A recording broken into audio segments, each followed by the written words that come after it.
Here we go. Hi everybody, my name's Ryan. I'm going to talk to you real quick about who I am, because it's important to know the who, what, when, where, why, where your information comes from. And I'm going to talk pretty fast, but if you just listen a little faster, I want it to slow down. I have terrible timing. I graduated with computer science. I'm waiting. I graduated. I think I screwed up your presentation here.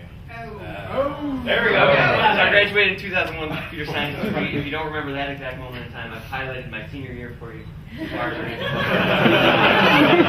didn't really work out. But anyway, that's Steve Frost, you can imagine. And I did get a job interview finally. It was the morning of September 11th, 2001. And then I moved to online poker a little bit later. And the timing is really off. Yeah. Wow, this is great. Like even in presentations. Let's see if I can. I had this down. There we go. Okay.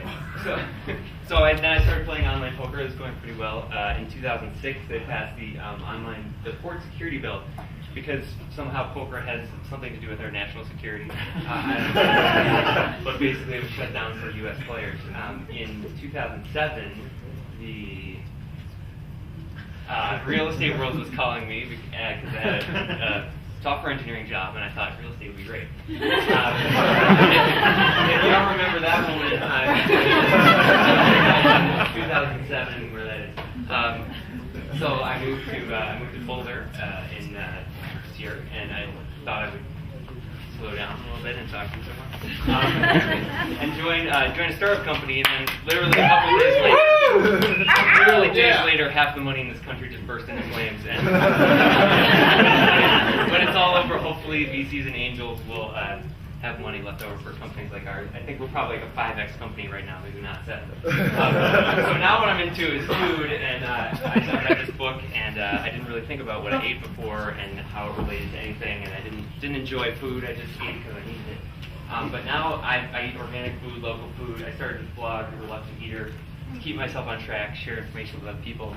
And I tell you about all these failures because the organic local food industry is not going to disintegrate just because I've joined it. So it's very important, and it's something that everybody should learn about because we all eat. So what I did for today was I searched for the term healthy food through headlines of newspaper articles going back to 1935.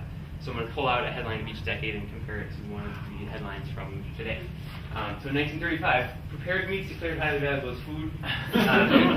Today, schools caution about prepared meats. Meat safety has been, and cleanliness is still an issue inexplicably after all these years. We can't get it under control. I don't know why. In 1945, we were in the middle of a war, and I'm ahead of schedule, so we had to cut back. Everybody only gets 72 pounds of sugar per year. That's a big problem, but we're making up for it now because we're up around 142 pounds of sugar per year. I'm sure we can do a better job. 200 pounds in 2020. Right. Thanks for that. Giving you 15 seconds from the animations. Okay. All right. So in 1955, nervousness keeps thin girls scrawny. Today we have diet pills to keep us scrawny, and it's kind of a toss-up. I don't know. It's just cheaper to be nervous. And crazy times in the fitness. The article actually talked about going to a restaurant and being nervous because you didn't get seated fast enough. In the 60s, they said don't spend more than 20% of your food on, or your budget on food. We were spending about 19%. Now it's around 9%. So we took that advice and spent our money on all kinds of other crap because food was important. This little diagram. Jello at the bowl at the bottom. So in the 70s, dieting starts coming up in all the headlines. We see fast food companies saying, and diets, eat this much of this food and this much of that food.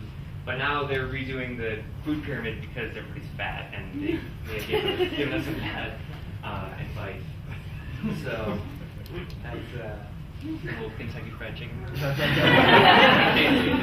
In the 80s, people started talking maybe there's too much processed food, but there's a lot of advertisements out there, and now kids, they just see a lot of food ads. That's all. A lot of what they see is junk food ads on TV.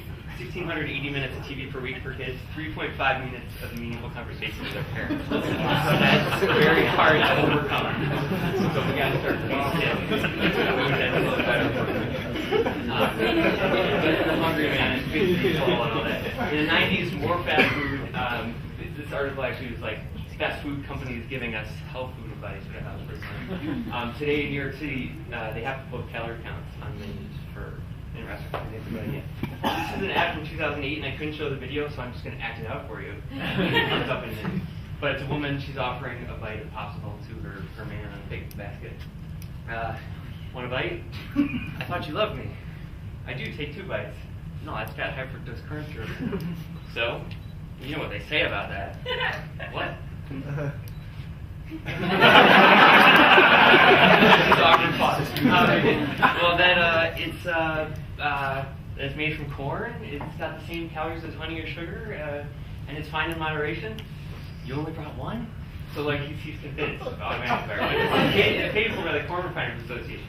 This is people Googling high fructose corn syrup for the last couple years. This is all the news stories. So all these spikes in the news stories, and nobody has extra interest in it until what the hell just happened. They start putting these commercials on primetime TV, and everybody is looking for this term now, and all the results are horrible. All this bad stuff about corn syrup. So I hope they continue showing these and shooting themselves in the foot. It's very entertaining, and it's a huge mistake, I think.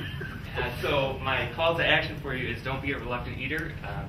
Pay attention to what you eat and the consequences of your food choices, but enjoy food. And if you're interested in knowing what industry is going to crash next, just come talk to me afterwards.